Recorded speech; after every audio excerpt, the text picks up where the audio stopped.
আওয়ামী লীগের উচিত ভোট কেন্দ্রে যাওয়া দেশকে বাঁচানো এবং আওয়ামী লীগকে বাঁচানো, জাতীয় পার্টিকে বাঁচানো।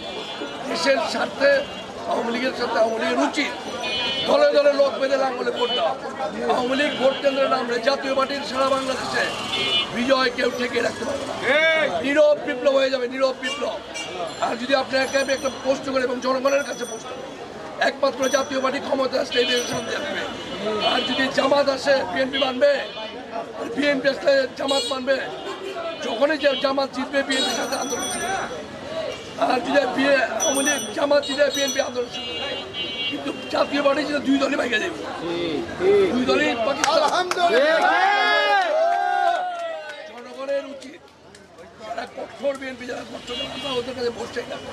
আমরা ভোট চাই দেশপ্রেমিক সাধারণ নিরপেক্ষ মানুষের কাছে এবং আওয়ামী লীগের লোকের কাছে। জাতীয় পার্টির ভোট তো আছেই, এই সব ভোট মিলে বর্তমানেও 70% ওদের ভোট কমে গেছে, ওদের এখন ভোট নাই।